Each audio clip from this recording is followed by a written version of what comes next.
ग्वालियर से बड़ी खबर आ रही है, जहां हाई कोर्ट परिसर में संविधान निर्माता और भारत रत्न डॉक्टर भीमराव अंबेडकर की प्रतिमा लगाने का मामला लगातार गर्माता जा रहा है।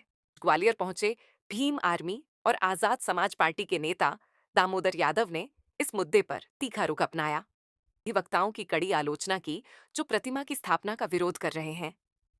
यादव ने साफ तौर पर कहा कि जो लोग बाबा साहब को संविधान निर्माता नहीं मानते, उनके खिलाफ एफआईआर दर्ज कर उन्हें जेल भेजा जाना चाहिए। उन्होंने इस बात पर भी सवाल उठाया कि जब देश की सरकार बाबा साहब को भारत रत्न से सम्मानित करती है, उनके जन्म व पुण्यतिथि पर अवकाश घोषित करती है, तो फिर ऐसे लोगों को प्रतिमा स्थापना में आपत्ति क्यों है? यादव ने आरोप लगाया कि प्रतिमा का विरोध करने वालों में कुछ ऊंची जाति के वकील शामिल हैं, जो देश की करोड़ों आबादी की भावनाओं का अपमान कर रहे हैं। दामोदर यादव ने यह भी कहा कि इस मुद्दे को लेकर अब प्रदेश व्यापी आंदोलन छेड़ा जाएगा और सरकार से प्रतिमा की स्थापना के लिए हस्तक्षेप करने की मांग की। इतना ही नहीं, उन्होंने कांग्रेस नेता राहुल गांधी पर भी निशाना साधा।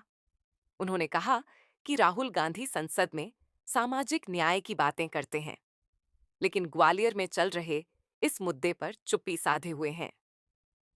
उन्होंने राहुल गांधी से सवाल किया कि यदि वे सच में सामाजिक न्याय के पक्षधर हैं, तो इस मामले में आगे आकर स्पष्ट रुख क्यों नहीं दिखा रहे। बाबा साहब की प्रतिमा लगाने की मांग को लेकर मामला अब तूल पकड़ता जा रहा है। देखना होगा कि सरकार और न्यायपालिका इस पर क्या रुख अपनाती है। आप सब जानते हो कि ग्वालियर हाईकोर्ट परिसर के अंदर बाबा साहब की मूर्ति कानूनविद तरीके से लगाने का काम हमारे साथी कर रहे थे। वहाँ पे तथाकथित ऊंची जाति के लोग, जो आज भी छोटी और बड़ी जाति की सोच रखते हैं, जिनको बाबा साहब के संविधान से नफरत है, जबकि रोटी उसी संविधान की बदौलत खा रहे हैं, उन्होंने बाबा साहब की मूर्ति का विरोध शुरू किया। और मुझे आश्चर्य है इस बात का कि आज भी वो लोग यहाँ शांति से बैठे हैं, उनके खिलाफ एफआईआर नहीं हुई। हम ये मांग करने के लिए आए हैं कि बाबा साहब की मूर्ति को तत्काल प्रभाव से मध्य प्रदेश की सरकार लगवाए।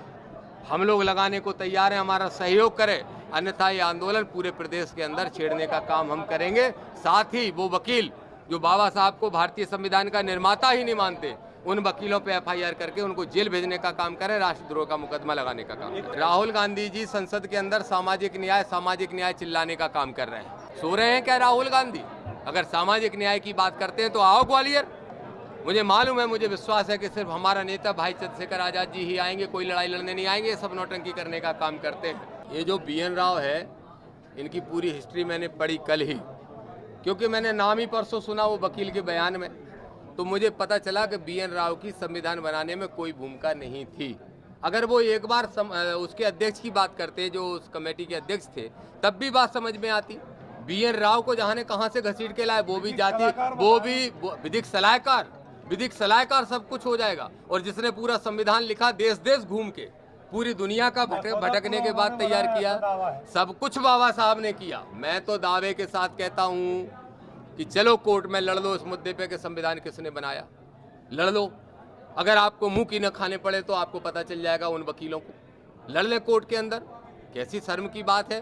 मैं तो प्रधानमंत्री जी और मुख्यमंत्री जी दोनों से कहूंगा कि आप जवाब दीजिए कि बाबा साहब ने संविधान लिखा कि नहीं लिखा। आप जवाब दीजिए कि भारत रत्न क्यों दिया गया। आप जवाब दीजिए कि बाबा साहब के जयंती पे छुट्टी क्यों होती है। आप जवाब दीजिए कि बाबा साहब इस देश के 100 करोड़ लोगों के द्वारा क्यों पूजे जाते हैं, क्यों भगवान से बड़े हैं। आप जवाब दीजिए कि पूरी दुनिया के अंदर उनका सम्मान क्यों होता है, बाबा साहब के नाम से, बुद्ध के नाम से इस धरती को क्यों जाना जाता है।